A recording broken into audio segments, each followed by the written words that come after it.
আম্মা জান, চোখের মনি আম্মা জান, বুকের ধ্বনি আম্মা জান। ঢালিউডের সুলতান নায়ক মান্না এক অপূরণীয় নক্ষত্রের জীবনগাথা। বাংলা চলচ্চিত্রের ইতিহাসে এমন কিছু নাম আছে যারা কেবল অভিনয় দিয়েই নয়, বরং সাধারণ মানুষের অধিকারের কথা বলে অমর হয়ে আছে। তেমনই এক অবিস্মরণীয় নাম এস.এম. আসলাম তালুকদার, যাকে সারা বিশ্ব চেনে নায়ক মান্না হিসেবে। রাজ্জাক ভাই একটা সুযোগ দিলেন, ছবির নাম তওবা। ওই ছবিতে 90-এর দশকের চলচ্চিত্রের মন্দা কাটাতে এবং ঢাকাই সিনেমাকে অশ্লীলতা মুক্ত করতে তার অবদান অনস্বীকার্য। নায়ক মান্না 1964 সালে 14 এপ্রিল টাঙ্গাইল জেলায় কালিহাতী উপজেলার এলেঙ্গা গ্রামে জন্মগ্রহণ করেছিলেন। ছোটবেলা থেকেই চলচ্চিত্রের প্রতি তার এক অন্যরকম টান ছিল।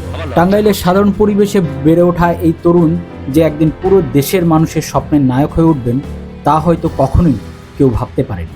1984 সালে বাংলাদেশের চলচ্চিত্র উন্নয়নের সংস্থা এফডিসি আয়োজিত নতুন মুখের সন্ধানে কার্যক্রমের মাধ্যমে মান্নার চলচ্চিত্র যাত্রা শুরু হয়। তার প্রথম অভিনীত সিনেমা ছিল তওবা, কিন্তু তওবা হলেও মুক্তিপ্রাপ্ত প্রথম সিনেমা ছিল পাগলি। শুরুতে রাজ্জাক বা আলমগীরের মতো মহাতারকাদের ভিড়ে নিজেকে প্রতিষ্ঠিত করতে বেশ সংগ্রাম করতে হয়েছিল তার। 90-এর দশকের শুরুতে মান্না তার অভিনয়ের জাদু দেখাতে শুরু করে। কাজী হায়াত পরিচালিত দাঙ্গা এবং ত্রাস সিনেমার মাধ্যমে তিনি অ্যাকশন হিরো হিসেবে নিজের শক্ত অবস্থান তৈরি করেন। বিশেষ করে ঘোষিত, শোষিত ও বঞ্চিত মানুষের প্রতিনিধি হিসেবে পর্দায় তার উপস্থিতি দর্শকদের রক্ত গরম করে দেয়।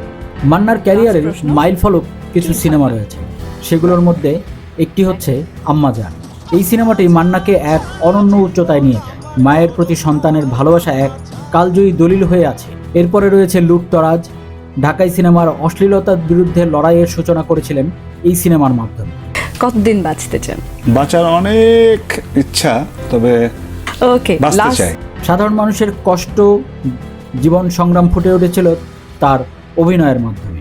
বীর সৈনিক সিনেমার জন্য তিনি শ্রেষ্ঠ অভিনেতা হিসেবে জাতীয় চলচ্চিত্র পুরস্কার অর্জন করেছিলেন। ব্যক্তিগত জীবনে মান্না ছিলেন অত্যন্ত সাদামাটা ও পরোপকারী একজন মানুষ। তিনি শেলি কাদেরের সাথে বিবাহ বন্ধনে আবদ্ধ হন। তাদের একমাত্র পুত্র সন্তানের নাম সিয়াম ইলতিমাস মান্না। অভিনয়ের বাইরে তিনি বাংলাদেশের চলচ্চিত্র শিল্পী সমিতির সাধারণ সম্পাদক হিসেবে দায়িত্ব পালন করেছেন এবং চলচ্চিত্রের মান উন্নয়নে আমৃত্যু কাজ করে গেছেন।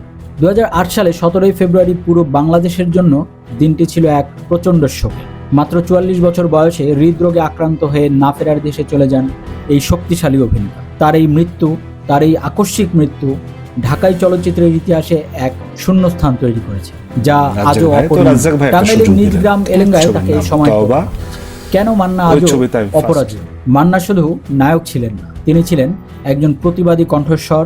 তার সংলাপ, প্রক্ষেপণ, ম্যানারিজম এবং পর্দার উপস্থিতি আজও নবাগত অভিনেতাদের জন্য অনুপ্রেরণা। চলচ্চিত্রের ক্রান্তিকালে তিনি যেভাবে হাল ধরেছিলেন, সেজন্য তাকে ঢাকাই সিনেমার ত্রাণকর্তাও বলা হয়ে থাকে।